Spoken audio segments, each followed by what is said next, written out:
So we start this Giants-Packers review with something that happens way too often. Saquon Barkley getting basically bottled up before getting to the line of scrimmage. And I think this is the offensive line just blocking the wrong people. So it should have been Caden Smith on Zadarius Smith right here. Nate Solder on whoever this is right here, 94 it looks like. Will Hernandez should have been on Kenny Clark. And Blake Martinez, I believe this is, blitzes, and that should have been Jalapeno. So that's not what happens on this play. For some reason, Kenny Clark gets right up the middle because Jalapeno is stuck between trying to block two people at the same time. So that's basically what went wrong here. I mean, you see Will Hernandez and Nate Solder, they're blocking the same guy. There's no need for that. All you need is Will Hernandez to shift over. Everybody shifts over one guy, and I think this play could have worked. It was only a 3rd and 1. Unfortunately, the Giants had to punt after this loss, and, it's just a miscommunication on the offensive line. I'm not positive who was supposed to get who, but the way I just said it makes the most sense, so we'll go with that. So this was the first deep ball to Alan Lazard. He'll be on the bottom of the screen here, and just another instance of a guy easily getting past one of our corners. You see Janoris Jenkins getting burnt. And Aaron Rodgers just throws him open. I mean, it was pretty easy, honestly. I don't know what type of defense this was exactly because I guess it's a cover 4. I mean, they're starting off pretty deep. They're covering each, quarter of the field. So Julian Love does step up to help there on the tight end. But I don't know what's going on here. DeAndre Baker had a chance to make a play on this ball. I guess he just didn't track it well because if he got back in time, maybe DeAndre Baker can knock this away and at least make it a tougher catch, but does not get his head turned around in time, and we'll see it from this angle and see if it shows anything. There was good pressure on this play by Leonard Williams, by the way. You can watch him right here. He does a nice job. I think he hits Rodgers right after this play, so that was good to see.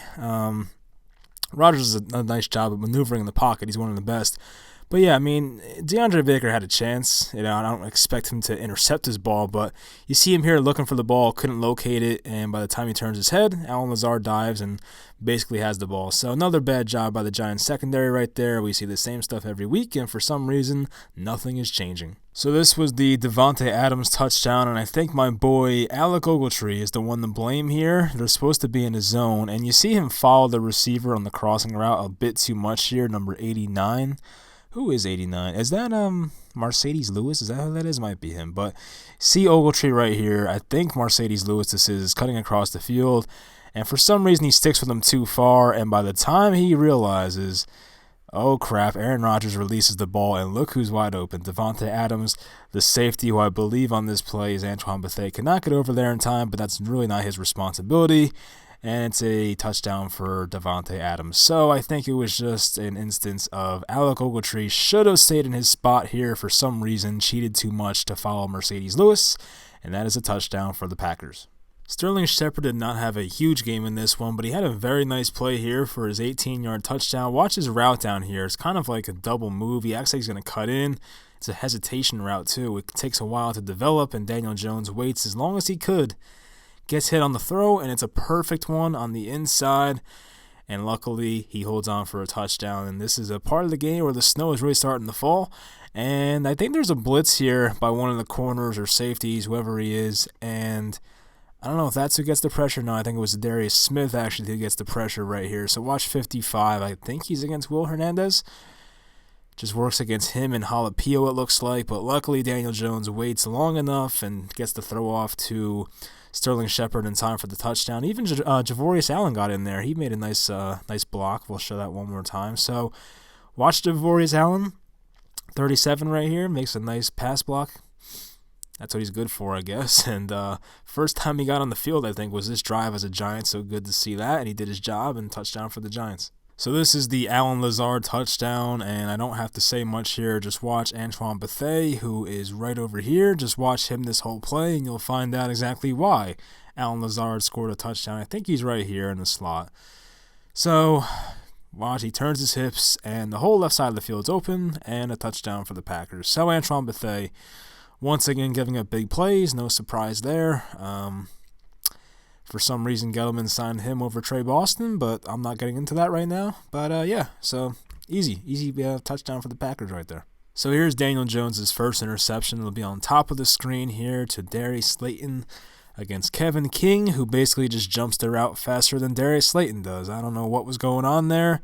Not a lot of traction, obviously, based off the way these guys are running, but I guess it wasn't the smartest throw in the world. I don't think this view will show us much here, but I don't know what kind of pressure they were getting. The left side was kind of breaking down, but still he steps up nicely in the pocket. Good mechanics and all that stuff. I mean, no one else is really open here. I can't blame him. You kind of wish, I don't know why this route didn't go towards the outside more. I don't know why it was just a curl.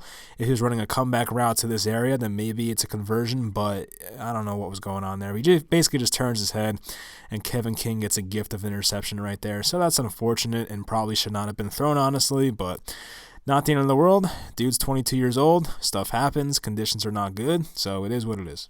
The Packers offense had some long conversions in this game. There was a 4th and 10. There was a 3rd and 13, which is this play right here. The Giants in a zone defense, and Aaron Rodgers gets enough time, and of course he'll pick you apart against his zone defense. That's what he does. Really no pressure there, honestly. He just lobs a pass over the middle. I don't know what could have been done here, honestly. I mean, maybe Julian Love could have cheated towards the middle a bit more, but that's really the only thing that could have been done here. Bethea, I mean, this makes no sense. Why is Bethea going back here when there's already another is this Bethea right here? I can't even tell, honestly. It's hard to see the numbers from here. Looks like 41, and I don't know who the safety is back here, but I don't know why you need 2 guys in this same area on the same person. So I don't know what's going on with the coverage here, but yeah, it's just a wide open area in the middle of the field. Alan Lazard once again makes the play. At least Julian Love gets the tackle, so that's good, but just too easy for Aaron Rodgers, and we'll see the lack of pressure here. So we have Zimenez, we have Lawrence, we have Golden, we have, Leonard Williams. So nothing going on there. Packers offensive line played well in this game. Aaron Rodgers has time to scan the field and just finds an open Lazard over the middle. So Daniel Jones made a few bad decisions in this game, but he had some very, very nice throws as well. And here's one to Cody Latimer right here in the slot. Hits him on a seam route to his inside shoulder. It was a perfect throw, honestly. The bad news is, when I watch this play back, and I don't want to bitch too much about it, obviously, but I guess this is is it Caden Smith? I don't know who it is, honestly. Down here, whoever this is breaking towards the sideline, dude was wide open. So, I mean, this is the one, bad thing I can say about this play, but it probably would have picked up the same amount of yards anyway, so really nothing to complain about. But that's a great throw and a great catch by Latimer right there. We don't see Latimer have too many catches during the season, but when he does, they usually tend to be big catches. We'll see what was going on at the line of scrimmage here. The offensive line did a really nice job, honestly. Can't complain about that. And hits Latimer right in stride. Great throw, great catch. So in my review for this game, I said this is the type of stuff that 2-10 teams do, and it's exactly what it is. So I think it's supposed to be a halfback draw, and obviously Barkley and Jones were just not on the same page, and it goes for a loss of 4 yards on a 1st and 10 play. So basically Jones gets the ball, just looks to his right for a second to try and throw off the defense. Barkley is supposed to be a little more patient and then get this handoff, and obviously the Giants' offensive line is blocking like it's a run play, so I'm almost positive this should have been a run play. And when Jones goes to hand off the ball, he sees 26 in front of him, and it's oh, well, this is not supposed to happen. So obviously Jones can't just throw the ball away right now, because I believe that's still intentional grounding, because he's obviously still in the tackle box. So Jones just eats it, has to sit down and lose 4 yards, and it's very unfortunate. So Miscommunication loses 4 yards on a 1st and 10. This was a gain of 25 yards to Davante Adams. We'll just watch DeAndre Baker on top. Just gets turned around, and he's wide open. I mean, it's just simple stuff like that. Julian Love did cause a fumble. I did mention that in my review of this game. I said I liked how he hustled on this play and then forced the fumble, but unfortunately went out of bounds. But at the same time, DeAndre Baker, I don't know what's going on. You see Baker point right there. I think what Baker thinks is that he's running a drag route down the field here, but little does he know it's basically a corner route where he's going to turn up and go to the sideline. And by the time he turns around, he does not realize that Davante Adams is wide open. So it is what it is. Just another mistake by DeAndre Baker, who I guess, this wasn't his worst game of the year, but he definitely had some not so good moments as well, and this was one of them. So teams have been doing this all year, whether it's, Corey Ballantyne or whether it's Grant Haley, just attack the Giants slot corners in man coverage, and that's exactly what we see right here. It's man coverage with the 2 safeties on top. So Geronimo Allison in the slot right here. Where is Allison? Oh, he's on the outside. Then he cuts in. And for some reason, Haley just takes one bad step, right around this area. I'll try to take, basically, he's not sure if Allison's going in or out. He reacts late. Obviously, he takes one step out here, and that's all it takes for Aaron Rodgers to get him open. And that's really all it took, honestly. So it was a good throw in stride. They convert the 4th and 10, which was an absolute killer. I think they went on the score later in this drive. We'll see what type of pressure the Giants got. So Marcus Golden was on his feet. I mean, that's good pressure right there on Balaga. I mean, that's a nice job by Marcus Golden. Even Leonard Williams through the middle. I don't know what was going on out here. Who is that? Who is this player? Now I'm lost. Oh, 59. All right. It looked like 99. All right. Lorenzo Carter on the outside. All right. So he got his feet, and unfortunately, Rodgers is just great, and they make a throw against Grant Haley for a 4th and 10 conversion. This was a 3rd and 17 touchdown. I'll say it again. A 3rd and 17 touchdown on this play to Davante Adams. And this is zone defense, but what the hell was Sam Beal doing on this play? Can someone tell me, please? Down here, 23. Watch what he's doing. At one point in this play, he turns his head, right? So Davante Adams already has position. If Aaron Rodgers saw it earlier, he would have just whipped in a touchdown right here, but he did not see it in time. He still continues to look backwards. Look what he's doing. I mean, it takes him this long to react and be like, oh, wait, there's no Packer on this side of the field.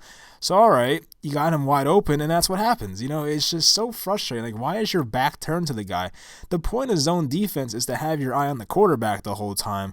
But Sam Beal takes it to another level and says, you know what? I want to go look into the tunnel down here. What the hell are you looking at? I understand it's like his 4th or 5th game, but like, what is that? That's just horrible. And it also annoys me. No one hits big on this team anymore. Like, the one thing about Landon Collins that I miss is that he was a big hitter. I mean, right here, Antoine Bethea has a chance to light up Davante Adams, but like, there's nothing there. Like, between Sam Beal looking in the locker room and then the not going for the big hit, like what was going on this play? The Giants had 12 men on the field. That's the worst part of it all. But right here, I mean, take out his legs or something. Like, what are you doing? Just, if you're Antoine Bethea, you have a free hit. Take out his legs. At least try to get him to drop the ball. It's just a pitiful effort right there. So we all have an opinion on whether Saquon Barkley is healthy or not, and this was a play that made me feel like, hey, this guy's pretty healthy because there's 2 jump cuts in the same play. So I got in a disagreement or argument, I would call it a disagreement, with somebody on Twitter saying that Saquon Barkley has not been cutting since he's been back, and like, this is a play where literally makes 2 cuts in the same play. I understand it's jump cuts, which isn't as bad for your ankles, I don't believe, as just regular cuts, but at the same time, I mean, this is what he was doing last year. He looks pretty healthy here, honestly. And thank God he didn't go straight. There was a chance he could have went up the middle here and exploded for a big game. But then you have Darnell Savage here, so I get what Saquon's doing. So he turns this into like a 12-yard gain. It was a nice play by him. And the jump cuts definitely show me that, like, this guy, he might not be 100%, but who is at this point in the year? But he's not as injured, I feel like, as people think. And there's people that think he is healthy and just not playing well in general, and there's people that still think he's hampered by the injury. But seeing 2 jump cuts in the same play just leads me to believe this guy is pretty healthy right now. This is the last play I'll cover here. So it's the 2nd interception of Daniel Jones in this game. And the 3rd one was just like a jump ball, basically. There's really nothing to go over. So here he is, Sterling Shepard in the slot right here. He runs a good route and gets open. It's unfortunate that the ball just sailed on him here because this would have been a nice gain. You see right here, I mean, look, he's open. I mean, there's no defender in the area. He definitely would have had a nice gain right here in the middle of the field. But for some reason, the ball sails on him. I don't know what happened there. We usually don't see that from Daniel Jones, so that was definitely a weird thing to see. But we'll see from this angle if it shows exactly what was going on here.